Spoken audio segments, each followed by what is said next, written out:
The House of the Lord and Summit County Community Partnership, with a grant from Ohio Department of Mental Health and Addiction Services, is bringing to you Hidden in Plain Sight, Opiate Use Disorder, Education and Awareness webinar series. This webinar series is kicking off with an open dialogue on COVID-19, public health, and the faith community. You will hear from an amazing and accomplished panel that includes Margo Sommerville, Ward 3 President of Council for the City of Akron, Robert DeJournette, Vice President, Opportunity and Inclusion, Greater Akron Chamber, and Dr. Michael Forbes, Pediatric Critical Care Specialist. Good afternoon. Good afternoon. Thank you. Thank you for joining us today for our Hidden in Plain Sight. This is our first webinar in a series of 4 webinars that we are going to be doing coming up over the next few months. We have an exciting panel for you today, as we're going to have an open dialogue around COVID-19, public health, and the faith community. This webinar series is a partnership between the House of the Lord and Summit County Community Partnerships with a grant from the Ohio Department of Mental Health and Addiction Services. On our panel today is Margo Sommerville. She is the president of City Council for Akron, and she also runs the Sommerville Funeral Home. We have Robert DeJournette, who's the vice president of Opportunity and Inclusion for the Greater Akron Chamber. And we're going to have Dr. Michael Forbes. He's going to be joining us here in a second. He is a critical care pediatrician with the Akron Children's Hospital. So let's just start with Margo, ladies first, and tell us about a little bit about yourself and your role in the community. Thank you so much. Good afternoon. Again, my name is Margo Sommerville, president of Akron City Council and Ward 3 council person, born and raised in West Akron, graduate of Firestone High School, left Akron just for a short time to receive my degree from Lincoln University, and came back and got my master's in public administration from the University of Akron. Thank you. Robert, tell us about yourself and your role in the community. Thank you so much for having me. Excited about this conversation. For DeJournette, I again work for the Greater Akron Chamber. I've been at the Chamber for 22 months exactly on tomorrow. Previously, I held a position at Summa Health, where I was the system director for community relations and diversity, and was at Summa for 30 years. Wow. I started when I was like 16. No, but got acclimated to a lot of community work with my role at Summa. Born and raised here in Akron, Ohio, graduate of Central Howard High School, University of Akron, first generation college student, born and raised by a single mom of 5, pastor of St. Ashburg Temple, been a pastor here. This is my 6th year. So I'm bivocational and really feel called to the work that I'm doing. Awesome. Let's just stay with you, Robert. Tell us about kind of in the seat that you sit in, both in the marketplace and as a pastor. What is the effect that this public health crisis of COVID-19 that you see having on our community? Well, given my role is specific to helping close the gap in economic development, specifically within the Black community. So in the business community, the Chamber is an organization that works for its members and the businesses. So really getting a hands-on approach, so to speak, to really see the impact of COVID and in our business community. And the Black business community has, suffered a lot, and many businesses have closed and have not reopened. And I know there's been some great efforts within our community, though, with COVID grant relief funds. And, my role really afforded me to be able to touch a lot of those businesses. And really, when I took this role, initially I started to scratch my head. I knew I was called to it, but I was like, this is a lot of work here. I don't know. At this part of the career, I didn't know if I wanted to work at this pace, but COVID hit, it really brought to light really why God placed me in that role because I was really able from past relationships to really get to a grassroots level and understand what our businesses were facing. And, when a couple of things that came out was a lack of banking relationships, that was really affecting the ability for our small businesses to have those traditional banking relationships, to have access to the resources. So really trying to bring awareness to a lot of resources that were out there to help our Black businesses. So it's still a journey, and they're still being impacted by it. But there is a ray of hope. Absolutely, that's fantastic. I know I was on the end of a lot of your emails with information coming out with different things, and it really seemed like you were right there in the mix to kind of quarterback and make sure our community and our businesses were aware of the opportunities that were out there. Margo, I know you sit at a very unique seat in our community. How have you seen the impact of COVID-19 on our community from where you sit? Absolutely. My profession, both, right? As a legislator and as a funeral director, have been impacted in a major way because of COVID. Just legislatively, as a council person, we are used to being in close contact with our constituents through community events and monthly ward meetings and having them come to Akron City Council every Monday at 7. And then overnight that stops, right? And we have to figure out new ways in how we engage with our constituents. Brings about some challenges, particularly for me when I have really high numbers of senior constituents in my district that don't know how to work computers and Zoom meetings and all of those things. So we have to really begin to rethink that extremely quickly. Also, other challenges for Akron City Council, when COVID first hit, we didn't have much support from the federal government, nor from our own governor. So, Akron City Council really had to step in. We were making decisions that maybe we should not have been making, right, or needed to be making, but lack of leadership on a federal and state level forced cities to have to put out mask mandates, having to put out small gathering ordinances. Again, our numbers in Summit County were rising. City Council knew that we had to do something to keep numbers down. We didn't want to overburden our hospital systems. But in response to that, Akron City Council members were attacked. A lot of our council members had protesters in front of our own homes. Our own families were threatened because people saw it as if we were trying to attack their constitutional rights and their freedoms, right? But it was all about making sure that people were safe and keeping our numbers down. So it's definitely been a challenge to lead in these times, right?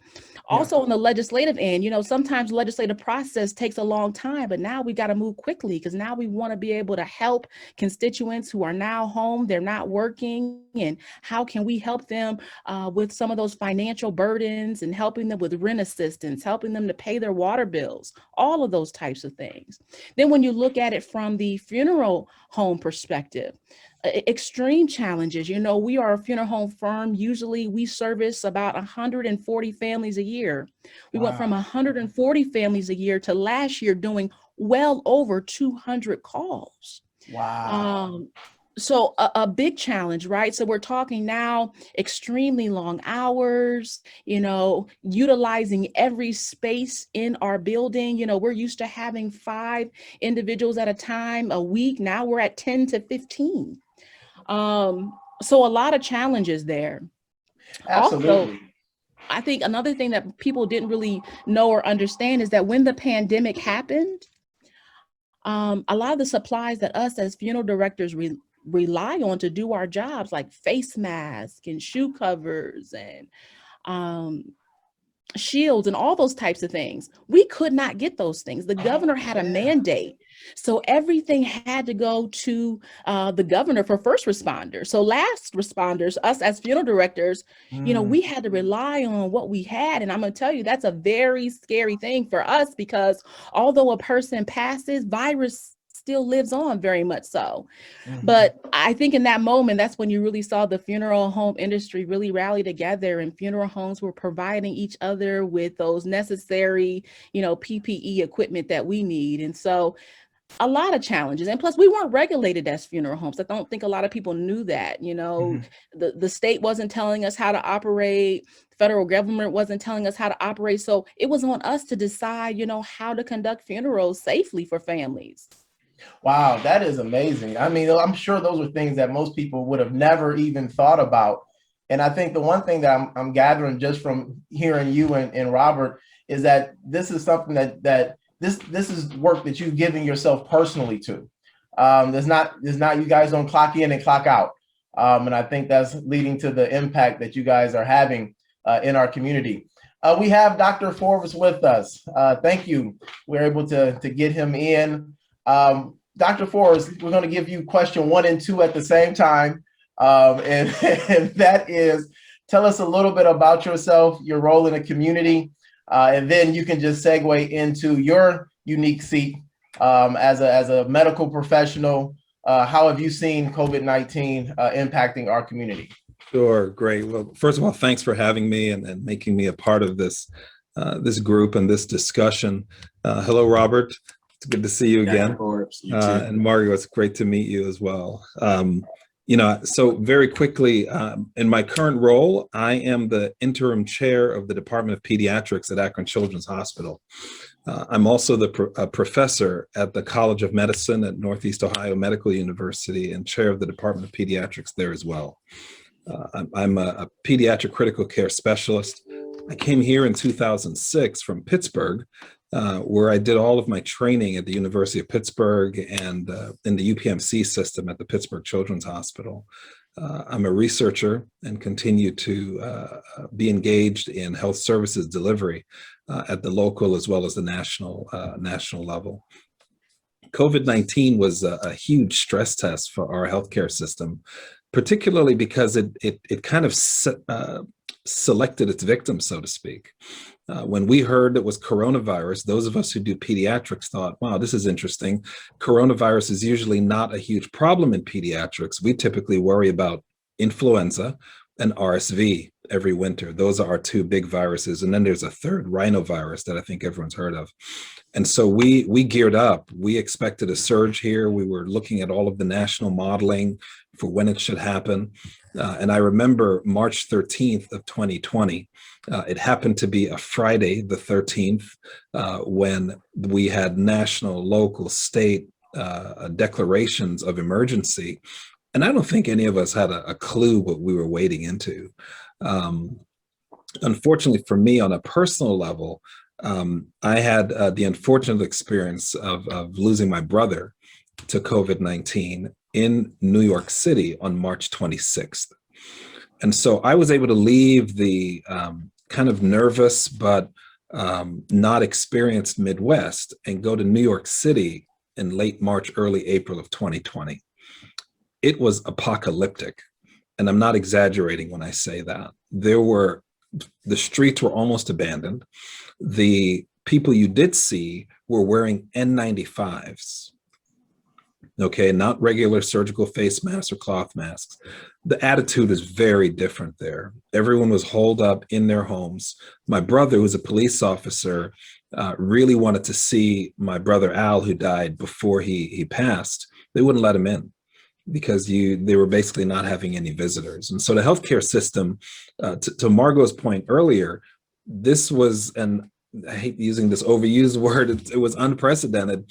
And really what it meant for us is there's no game plan, there's no playbook, you can't Google an answer because no one had the answer. And so we did the best we could with what we had, dealing with supply chain problems and all of those things. The strange thing for me, coming back from New York City, where the culture and the attitude was one of a very healthy respect for COVID-19, how devastating it was in the Black and Brown community, particularly in the poor Black and Brown communities, how it was really wiping out our elders. Very, very clear that was happening in New York City. I came back here to Akron, and it was as if I was in a time machine. I was back in 2019, although it was, May of 2020. The concern, the level of fear, the acceptance of reality was just not here. And so I had left a city that was in lockdown, with funeral homes that were never saw this before closing. They literally stopped taking bodies because there were so many. When we went to the hospital regarding my brother, there were ice trucks lined up around the street, block after block in New York City. That was real. That wasn't fake or made up or anything. And so I came back here to a culture that said, well, maybe it'll get here, maybe it won't get here. And so, with my physician hat on, my words were, well, it's a pandemic, which means it's everywhere.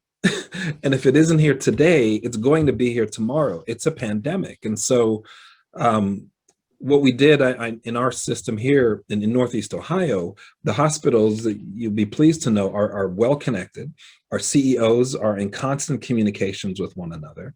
And so when it came to resource allocation, staffing, really trying to manage that supply chain without, we didn't have any direction at the federal level. And so we worked with our local relationships and our local resources and tried to make something happen.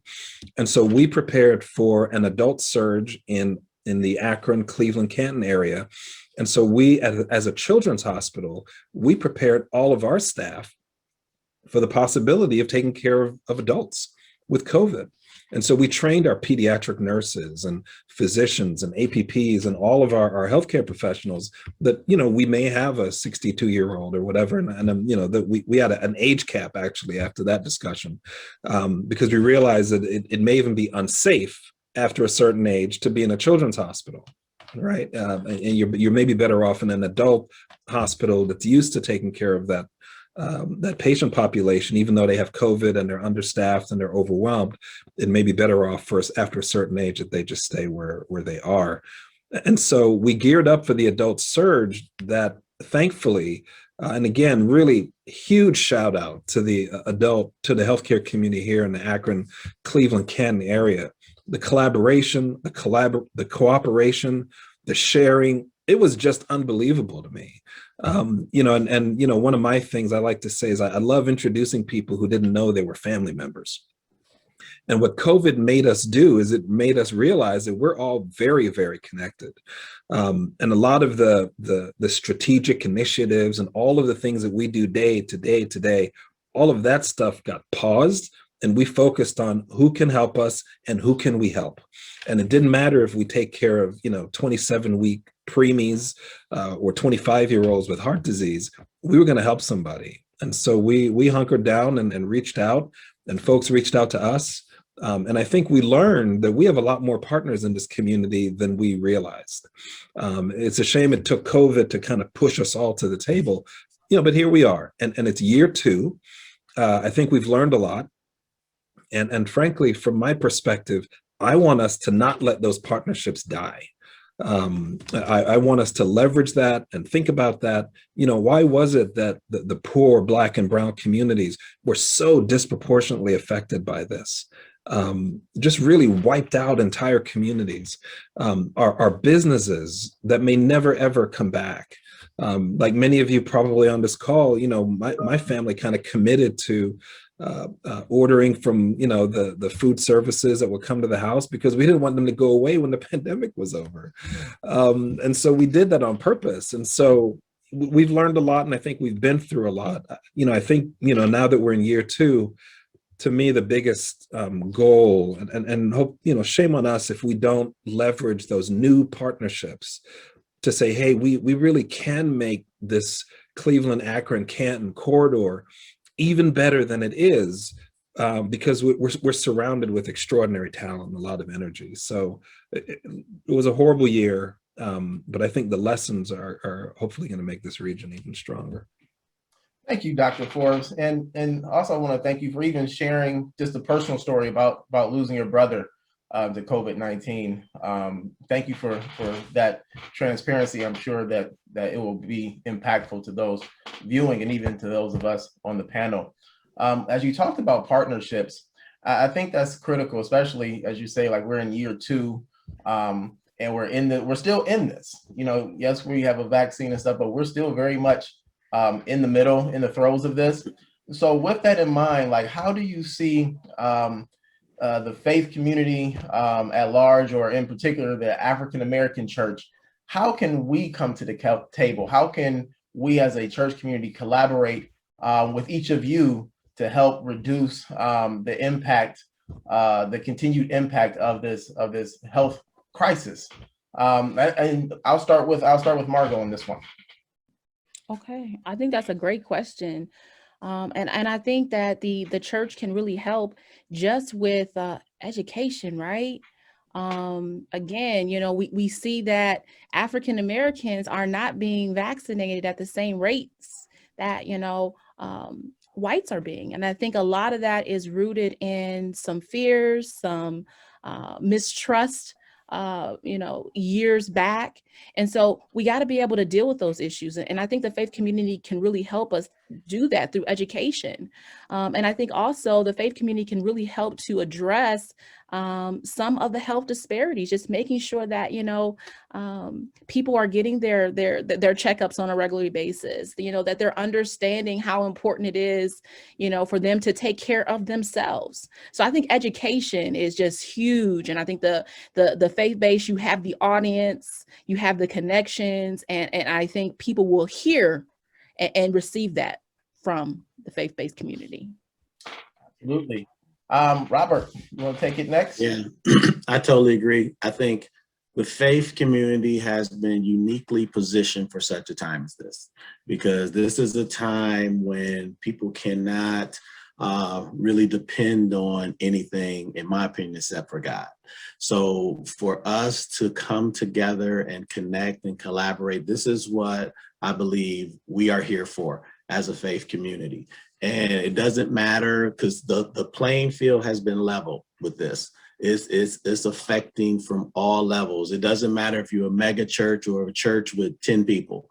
We all are in the same boat. And, as a leader of a congregation, we all struggle. We all struggle with how to lead, because there's no playbook on how to lead through a pandemic.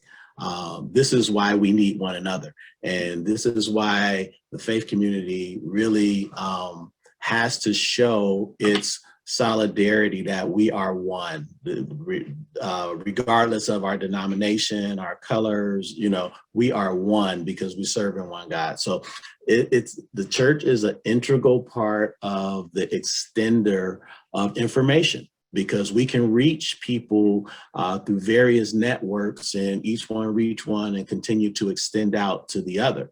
So one of the things that has a silver lining is that we almost have been forced to work together, because even in the reopening, for me, nobody really knew. So some were jumping out there, and I was waiting to see who was going to jump out there first so I could learn from them, right?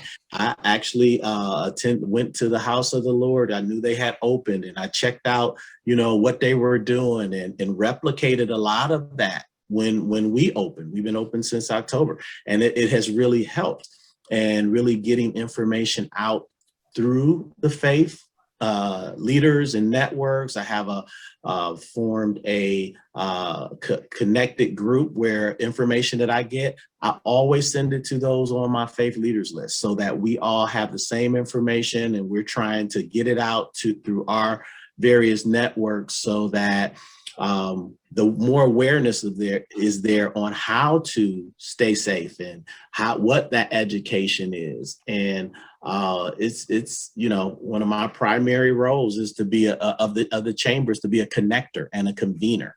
So we have to capitalize on our strengths, because the adage says that we're stronger together than apart.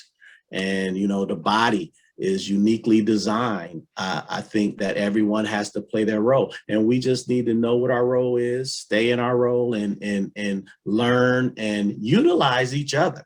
Because I think this has been a time when a lot of the faith leaders have come together, because we've been sharing our struggles. A lot of us, including myself, had to really think about, when you get on a plane, it says you have to put the mask on yourself first before you can help anyone else.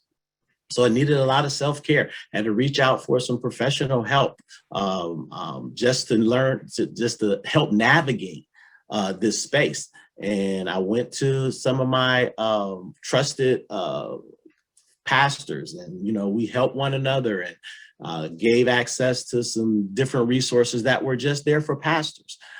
So I think we as the church need to be the church now, because all eyes are on us on how we handle this situation, and we cannot be divided. We have to be united, because we're all facing the same thing, and learn and grow from helping each other. Excellent answer. Because I mean, this has really shown how interconnected we really are.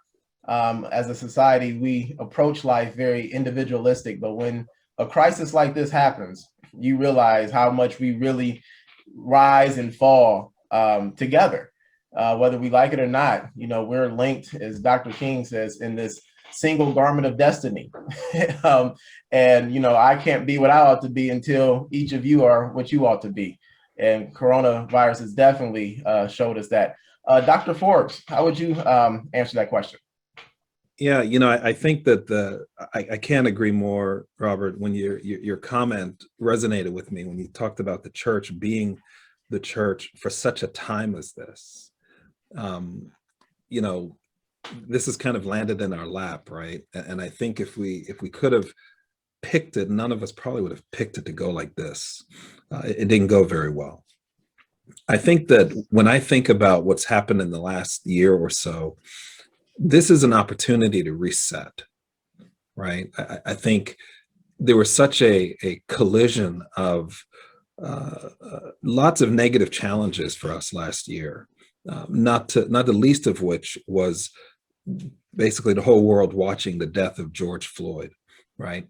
And because folks were shut down and holed up together, we weren't busy enough to go to work and run away from it. It was in our face every single day.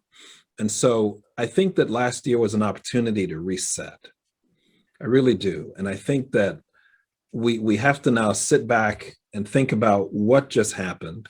And we cannot ignore our history and our history together. Our history together has been inflammatory. And the church, unfortunately, sometimes has been kind of incendiary there. I don't think we have always led properly. I don't think we've always led biblically. Even today, we're divided in the faith community. And so I think we have to acknowledge that. But where we're together there is a recognition of shared humanity. And for me, that's where our spirituality has to trump everything else. And I think that, who we are, for me and my faith tradition as a Christian, for who I am as a Christian, that has to matter how I interact with everyone else in the midst of this year 2 and beyond. And the effect of the pandemic is going to go on for quite some time. I think the church has to be actively involved in apologizing for how we handled stuff in the past. I think we have to do that on purpose. Because there are people who are still very skeptical about the message that we in the faith community may have about anything to do with God at all. There are people in our churches and mosques and different congregations that are asking, why did God let this happen in the first place? Do they have a place to ask that? Can they ask that? And so I think as people of faith, I think we have to recognize that we've been in a disaster. And as we start to crawl out of this hole, we have to kind of look back and make sure that there's nobody behind us left in the hole, and not run out of the hole, but slow down a little bit. As Bruce Springsteen said, if I fall behind, wait for me, right? And so we have to move together, Darren, as you said. I think that this is a unique opportunity for the church to really, really rise up and be the real church. Yeah. That recognizes that the enemy is the enemy. Your neighbor is not the enemy. And this is an opportunity to really show how we can come together and make a difference for everybody. Because again, it's a pandemic, right? So everybody's been affected one way or the other. And Darren, if I could just add on a little bit, because he triggered something else that we can't, I think if we haven't learned anything, we should learn that we can't do church as we have been doing it before. Because now you have different means of reaching people. So we have to be creative. We serve a creative God, and he forced us to use that creativity that he's given us to do church differently.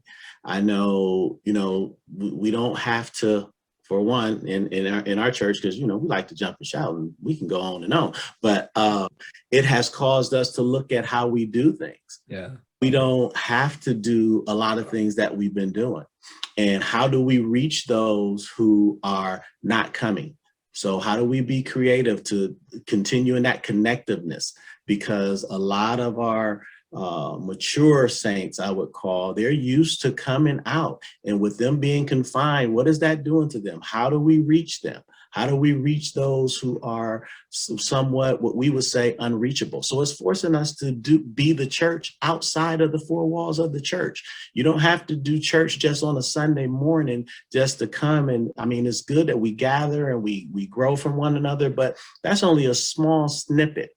What examples are we being to those in the marketplace, those in our communities? How they're watching how we as the church are continuing to navigate during this time. So, it's like I'm thankful that God has given us a chance to Dr. Forbes to reset and reevaluate and look at what is he calling us to do, because it's individual, then it's collective, and everyone is going to do it differently. And that's why even when, some churches were being criticized for opening, some were being criticized for staying closed, but it has to be how God is leading the individual leaders, because everyone has their own path, and we can't be judgmental as to what God is doing, because, through this, there's been so many people that has come to Christ because of this. They're looking at their lives. So there's a lot of things what God allows to happen, whether he did it or not, but what he allows to happen, there's purpose, and we have to take advantage of that and know what is our role as the church. Absolutely, Robert. You and Dr. Forbes said it perfectly. It reminds me that I've been calling it the Chick-fil-A philosophy, that their philosophy isn't how to get people to chicken, it's how to get chicken to people. And we have to, as a church, we have to figure out how to get to people. It's not about how can we get people to us, but how can we get to them and get to where they are, especially in the midst of such a pandemic as this, where everything that can be shaken has been shaken. And it's definitely a time to reset. Margo alluded to this in her comments, so we might as well go there and get to the elephant in the room when we talk about the stigma within our community that's attached to the vaccine. And actually, we had a question in the chat that already came up along those lines. So Margo brought it up. Let's go ahead and go there. And let's speak to that. Do we see it changing? What is it? Your perspective on it? However you want to handle the question, or how you want to handle that issue. But let's go with that. So I'll let Margo start with that. Thanks, Pastor. Well, we'll just open it up, because I think it's important. We got to know our history, right? And so African Americans, our history shows that we have oftentimes been ignored and mistreated by, the healthcare community. So that is just something that's just out there that we've got to deal with and we've got to address. And so I think that's one issue, right? But I also think there's a lot of misinformation out there too, that's putting fear into African Americans. And I'll tell you, there's another big issue, elephant in the room. And as elected officials, we have been fighting for this. Listen, we know that COVID-19 impacted the African American community in a drastic way, but yet we have no vaccine centers right in the inner city. I mean, we have a mass vaccination center all the way out at Summit County Fairgrounds. I mean, so that's an issue. Again, if we're really going to deal with the issue, we got to start where the problem is. And that's making sure that African Americans have easy access and transportation to get to these locations to get the vaccines that they need. Absolutely. Dr. Forbes, you want to jump in? Sure. How much time do we have? Boy, this is such a important topic. as you think about how do we get out of this thing, right? How do we reactivate our economy? How do we get to hug our grandparents and elders again? How do we get back to a new life post-pandemic? The vaccines are clearly part of the solution to that. But as Margo pointed out, though, there's a lot of, I'm going to use the word intersectionality here, and tribalism. And when you message around public health, you cannot be ignorant of those realities. And so what have we learned? As Margo pointed out, we're disproportionately affected in the Black community, but we don't have the same vaccination rates. We also know that if you drew another line across the United States between, let's say, Democrats and Republicans, there are folks that are leaning more on the Republican side who in polls have reported that they are skeptical of the government. If you draw the line between African Americans and non-African Americans, African Americans are skeptical of the healthcare system. So there are all of these ideas and beliefs that people have, and so how do you make sense, and how do you go forward together with this? What has given me peace in all of this is, at first, as I mentioned, when I came back from New York City last May, I was stunned by the apathy towards prevention that I saw here in the Midwest. I was stunned. And then it made me angry because I thought, it's a pandemic. What happened in New York can and will happen here if we're not careful. And some people bought into that, and some people thought it was an overreaction. And so what has given me peace as a healthcare worker and a physician professional kind of in the area is recognizing that human nature often messes up stuff when you'd rather it didn't mess up stuff. But if enough of us are doing what we need to do, we're going to be okay. As to quote Dr. King again, right? The moral arc of the universe leans, right? It's towards justice. And so, as we raised our kids, we would tell them every day, go out there and do something good, because there are people out there who are probably going to do something bad. So you've got to balance the universe, right? I mean, that's our goal, right? Is to do a little more good every day. And so, I vaccinate for the person who won't vaccinate.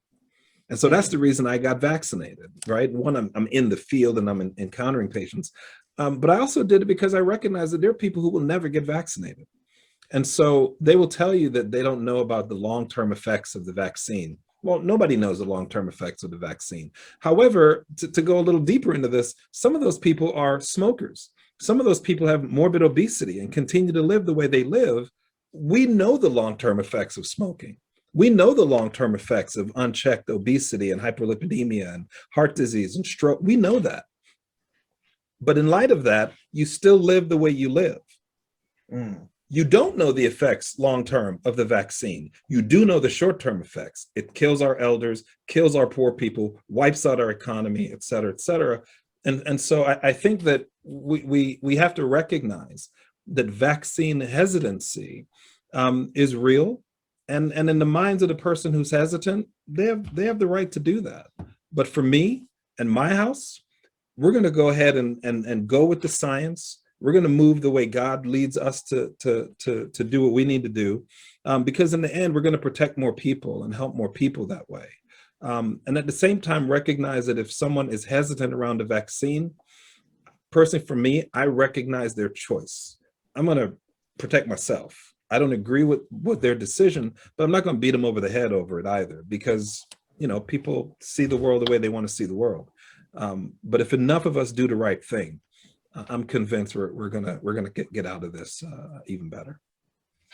That is great. Yeah, that's somebody needs to tweet that or put that on social media. I vaccinate for those who don't. That needs that message needs to travel. Robert, you want to jump in? Yeah, I definitely wholeheartedly agree with Dr. Forbes. There's so many myths and lack of accurate information out there. And I always encourage people to do your research, pray about it, of course, but do your research. Because personally, when it first came out, I was like, I'm not getting that vaccine.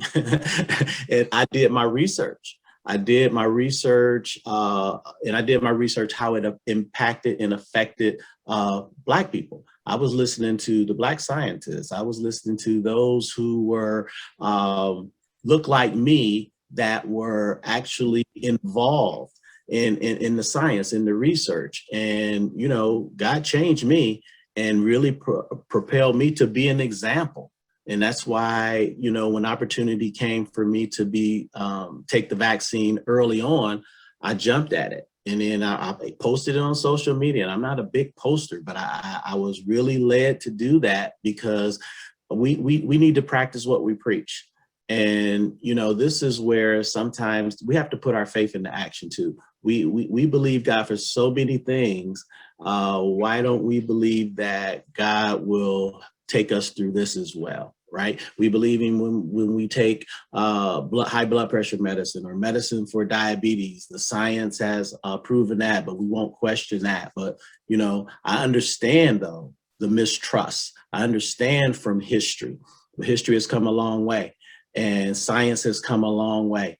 So, you know, for me, it was like, this is, and it's been proven. I looked at the research and this is pretty much all we have right now. And people still dying.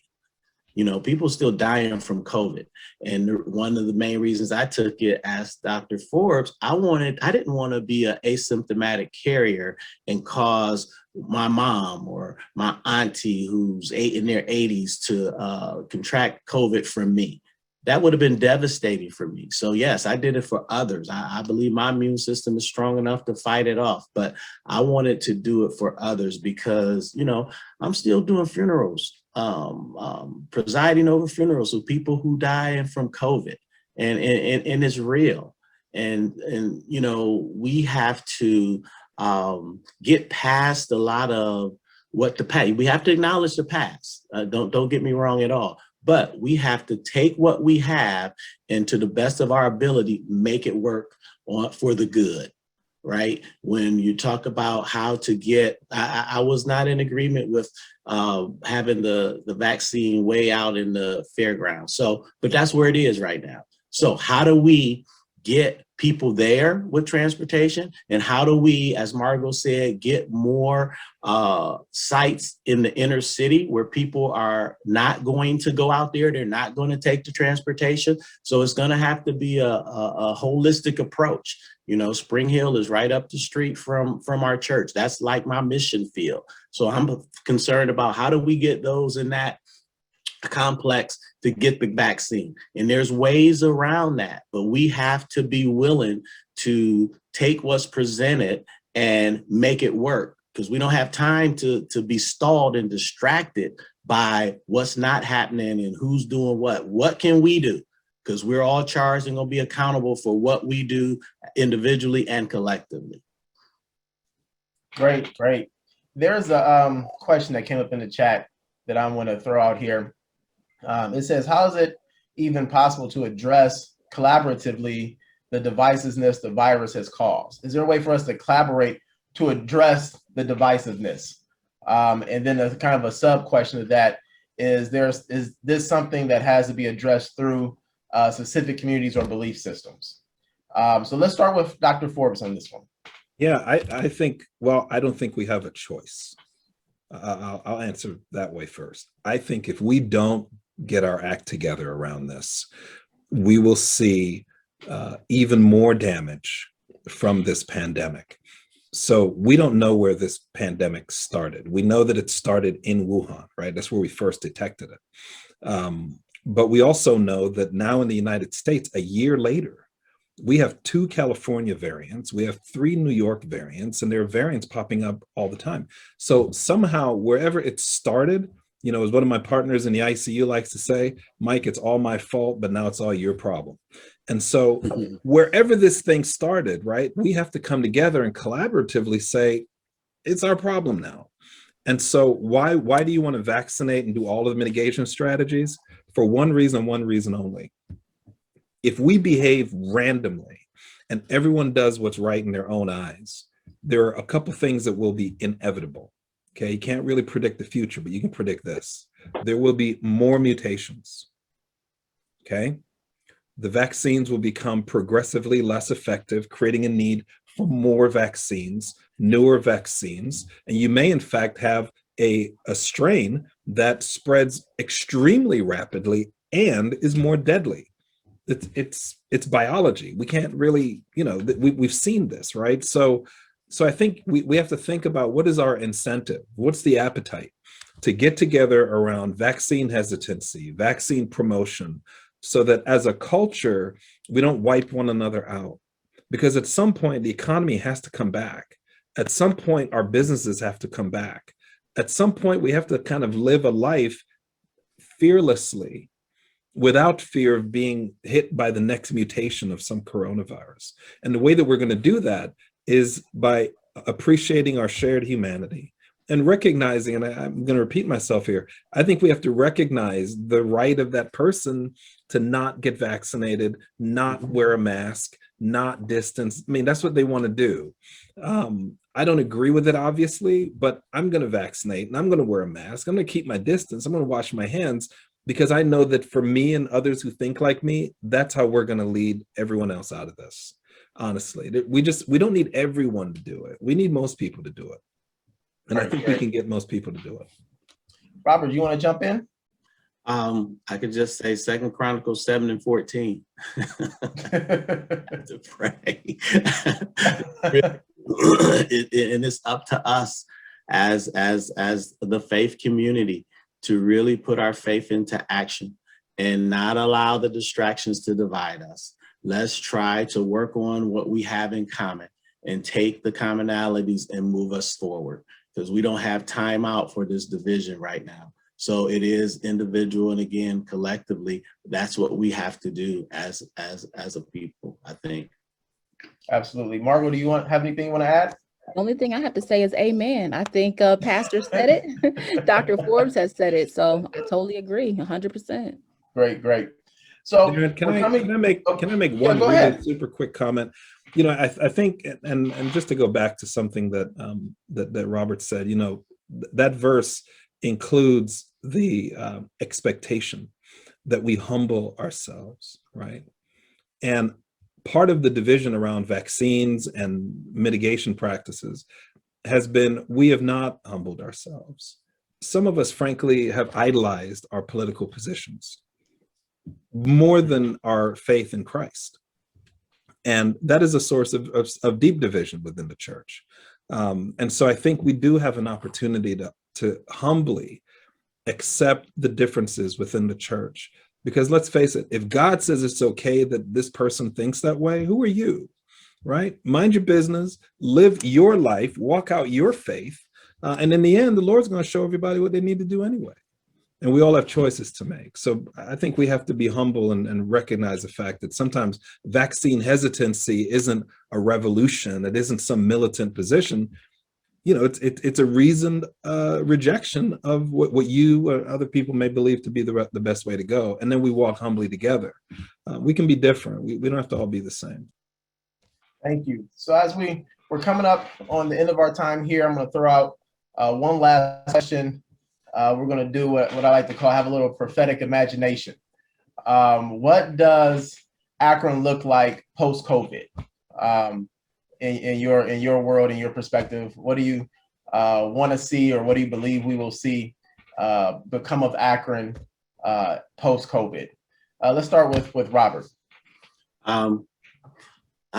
One thing I would say to that is that we shouldn't want to go back to normal, because the normal system was already broken when it comes to intentionality around inclusion.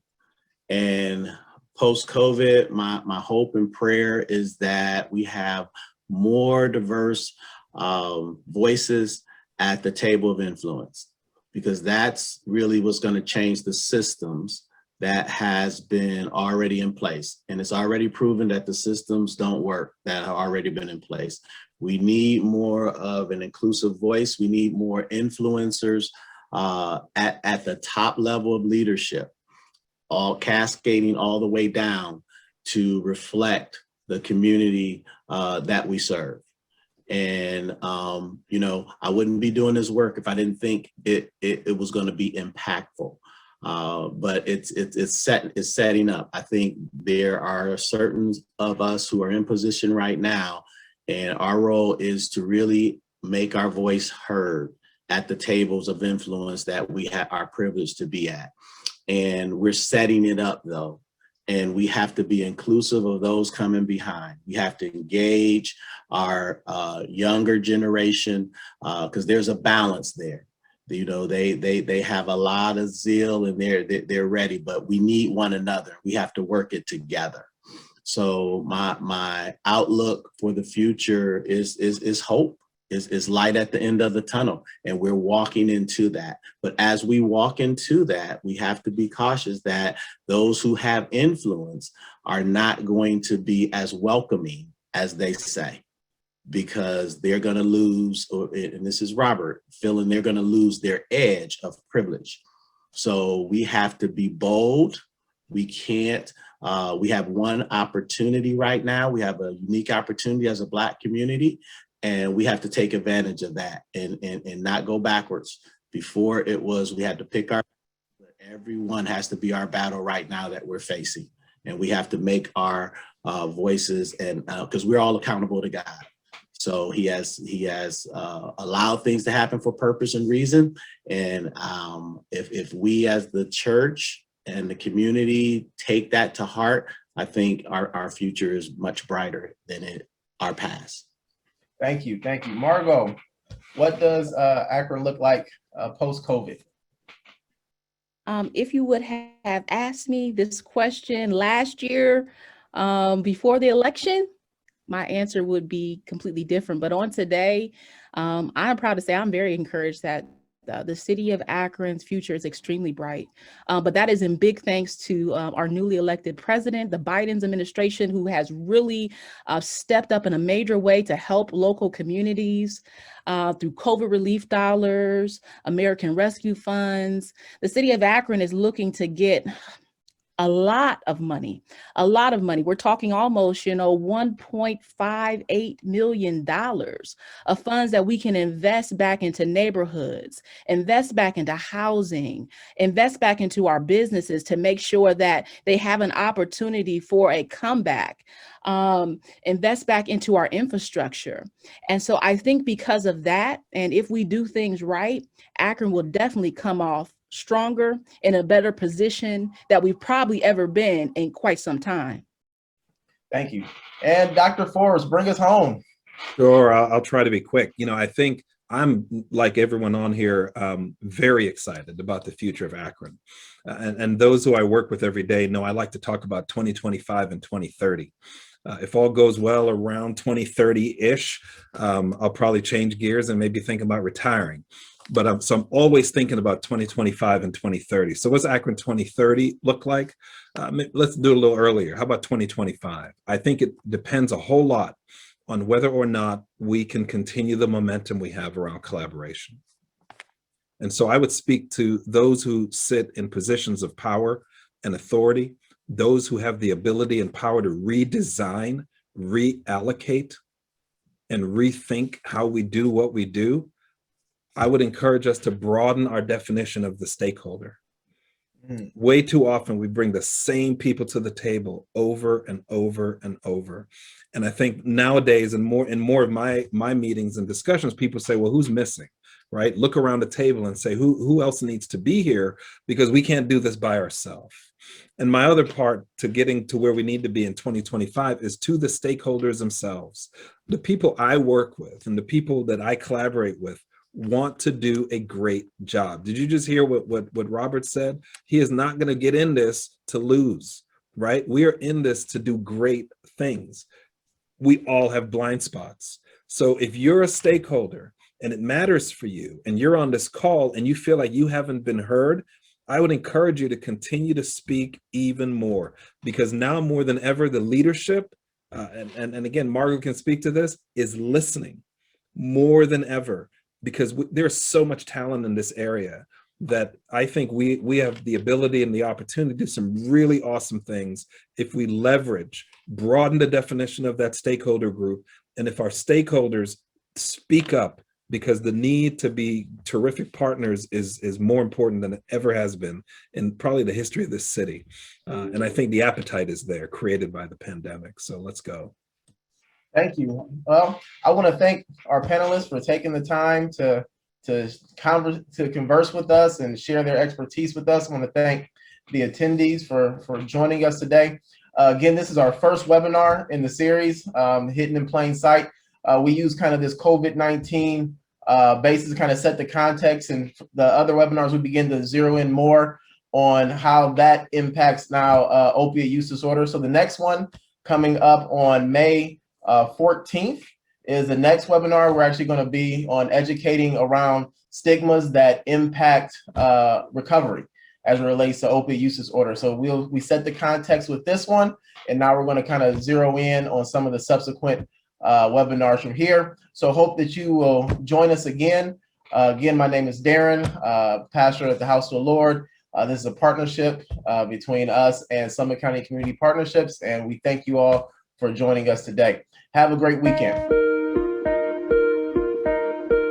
The House of the Lord and Summit County Community Partnerships, with a grant from the Ohio Department of Mental Health and Addiction Services, is bringing to you Hidden in Plain Sight, Opiate Use Disorder, an Education and Awareness webinar series. In session 2 of this series, we will facilitate a conversation with a recovery professional about how stigmas can hinder recovery.